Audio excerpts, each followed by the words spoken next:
I have a question for you. Yeah, This is because one of the things I'm going to be talking about on Stu Does America tonight is this new promise from our incredible leader, Joe Biden, who is giving us now 500 million new tests and 400 million new N95 masks. Apparently, you're going to be able to walk in any Walmart, just pick up a box of N95 masks for free, courtesy of the government, totally free. Wait, hang on just a second. Unless you pay taxes. I could have walked into a Walmart or Home Depot or any place, gotten N95 masks, walked out without paying for them already.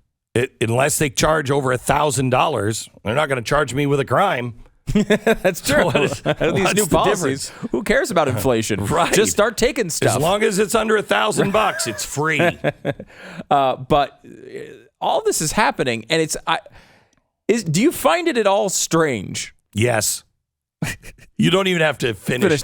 No matter what I put at the end of the sentence. What you put in, yes. But do you find it at all strange that here we have this a new variant that's blowing through the population? It now appears that we are past the peak nationally. We're past the peak in about 20 states pretty clearly, and the other states are going to peak here in the next week or two. We should be completely done with this in a few weeks. Yes. Completely in air quotes. I mean, there'll still be things going on, but it should be mostly past. And about that time, we are going to get 500 million tests and 400 million N95 masks at our expense after the wave is over. Why? Why would it? Why? Because there's a couple of things. Why? Why would it? Why would it come after the wave instead of before, when we all remember on Thanksgiving week getting the alerts from South Africa that there's a new variant. They made it a thing. It started growing in South Africa. We all saw it. Then it hit all these other countries. We knew it was coming. And they waited until after. So why? Okay. Why? So here's the thing. I listened to the New York Times podcast this morning, and they gave me the answer why. And they're 100% wrong.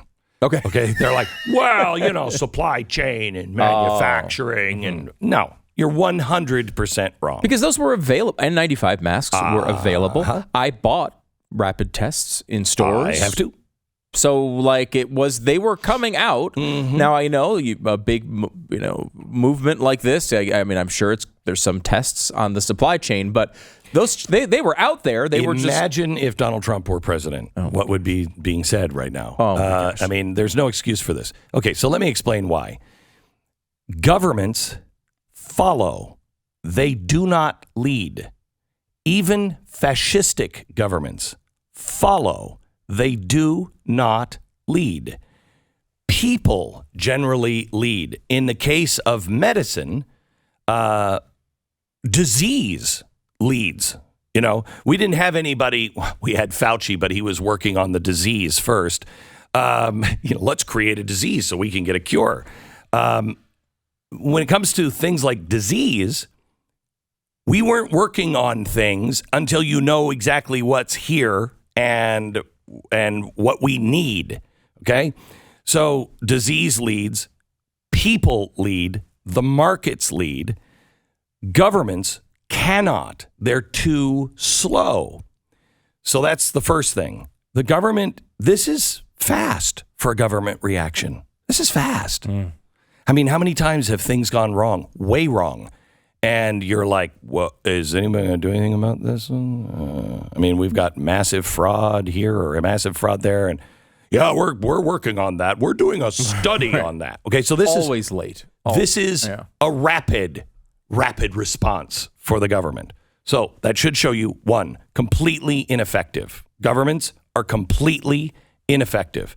Left to the free market, they already, because there's demand for it, left to people who are motivated to A, do the right thing, and B, produce because they'll make money, those two things will always be faster and better. The second thing is, this is not about the disease. Everything we know that we think is coming and is now being verified by the Europeans and Israel and South Africa. All of the things that we now know about Omicron show this probably is it. We're probably burning ourselves out right now. I know people who were dead set for masks. They were for the mandates, everything else, and they're done. They're done. They're vaccinated. They're done. And they see this and they instinctively know this is over. This is it. We're all going to get this, and then it's over. Generally speaking, things don't, smallpox, when we came up with a vaccine for it and eradicated it, it generally doesn't mutate and get much, much worse unless you haven't killed it. The common cold is not going to suddenly become Ebola because nature wants that to survive.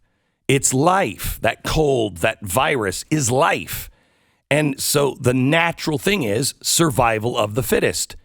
Well, when it comes to things like coronavirus, the survival of the fittest means the one that is the least deadly to the host so it can continue to live.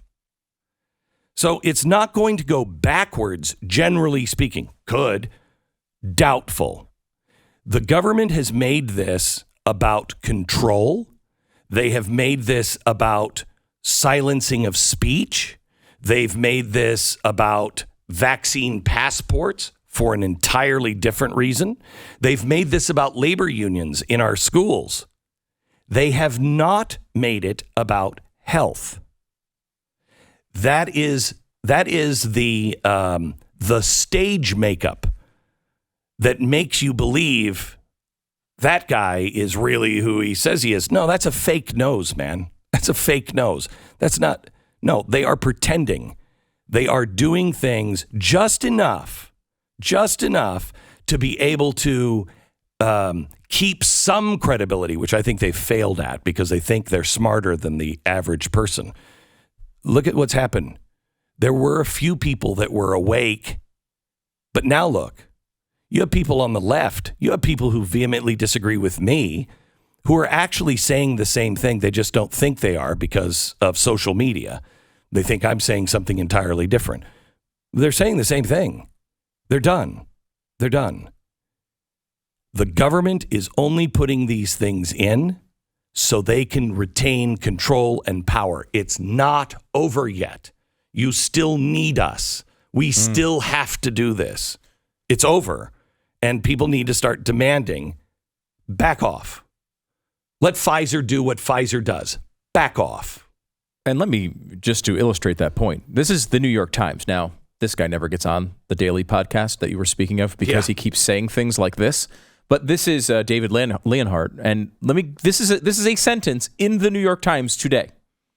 The available evidence suggests that Omicron is less threatening to a vaccinated person than a normal flu. We are at a point where today Hawaii is talking about not allowing people in their state if they are not just vaccinated, but boosted. Washington, D.C., which is clearly on the other side now, probably the most clear in the nation, on the other side of the peak of Omicron, is today, this week, instituting all sorts of new restrictions on this side after the peak. So, because they are not about anything other than control. If this had something to do with science, you would hear people starting to say, well, it looks like we're in the clear. Looks like we're headed in that direction. We still have deaths. We still are going to have problems. Yeah. But this is now something that we can all live with all around the world. This is now changed. This is exactly what I told you would happen in January of 19, when it was still in China only. And I said, here's what's going to happen, what we have to get used to right now. We don't know how deadly this thing is going to be, but let's just assume it's the 1918 kind of flu. It's going to kill a lot of people, but it's going to be worse for the economy and the ramifications long term for the economy than it will be in death. Death will be bad, But what's going to happen to the world is something that should concern every American and every person on the planet. The second thing I said was, and we're going to live with this forever. Eventually, it is going to burn itself out and it will become like the common cold or the flu. And I said at the time, we don't want to add another 50,000 deaths a year to the flu, but that's probably what's going to happen. We didn't have the flu. 1918 wipes all these millions of people out. And then within 3 years, it's just the flu. There's a slow burn instead of that raging fire. Correct. So we lose now about 50,000 people every year due to the flu. People get vaccines if they are, immunocompromised or they're elderly, and they should get the vaccine.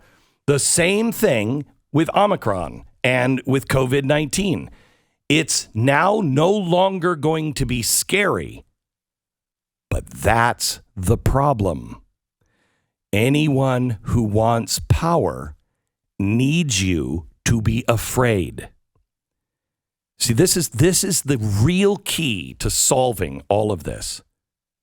Choose not to be afraid. I'm not afraid of COVID. I'm not afraid of losing my voice. I'm not afraid of, losing my job. I'm not going to like it if I do. I don't like being a pariah because of what I politically believe, but I'm not afraid of it. They have no power over you if you're not afraid. Zero power. That's why they double down every step of the way to silence you and to make you feel alone. They make sure that you're not connecting to all the people that you say you want to connect with on Facebook. They hide those people. They stop them from being into your feed because they need you to feel isolated and alone. You're not. You're not. They are. And they are on the losing side. You are on the right side of history. Don't let fear play a role in your life at all. Don't.